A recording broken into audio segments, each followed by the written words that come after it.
Alright, let's talk about the tech world's favorite annual tradition, getting hacked. Every year we see a parade of companies that apparently didn't learn anything from the last 10 years of cybersecurity disasters. It's like they're running the same terrible playbook, hoping this time it works out. Spoiler, it doesn't. This is Philip, and you're watching Patch Notes, where we dissect tech screw-ups one bad decision at a time, among other things. Let's get into it.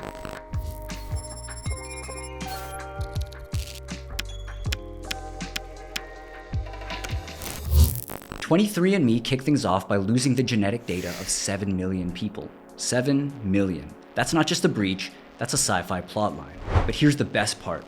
They had the audacity to blame us, the users. Like, hey, maybe you should have secured your account better. Oh, sure. Because when I signed up to find out that I've got Irish ancestors, I definitely anticipated needing military grade or an air-gapped computer encryption. And of course, after the damage was done, they rolled out multi-factor authentication.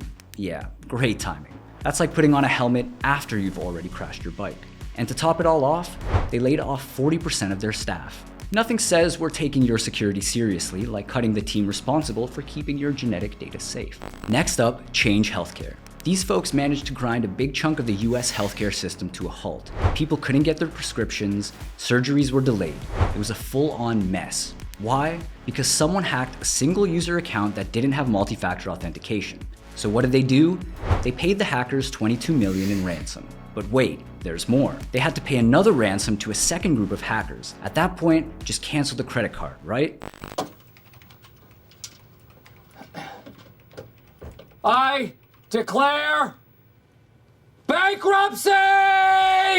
It took them 7 months to tell everyone that over 100 million people had their private health information stolen.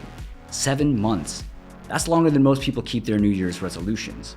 Ah, Snowflake, the cloud computing giant that apparently thought single-factor authentication was good enough. Hackers used stolen login details to access customer data from companies like AT&T and Santander Bank. If your entire business is based on storing sensitive data, maybe don't treat your security like it's a free Wi-Fi password at Starbucks. They've since made multi-factor authentication mandatory. Bold move. Nothing like a major data breach to make you rethink the basics.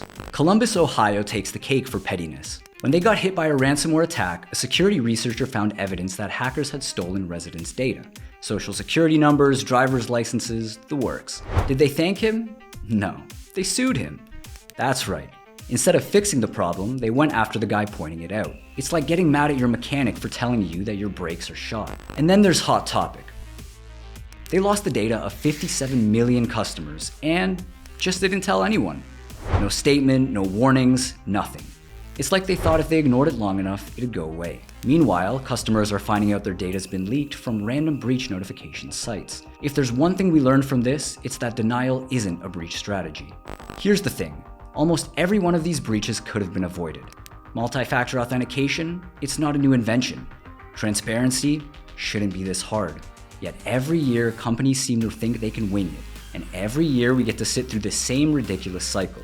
So what's the takeaway? For companies, do better. For the rest of us, assume your data is already out there and change your passwords regularly. Or use a password manager. So what do you think? Are companies ever going to learn, or should we just brace for next year's train wreck? Drop a comment below. That's it for this episode of Patch Notes. Like, subscribe, and tune in next time, because tech never stops finding new ways to mess up. See you soon.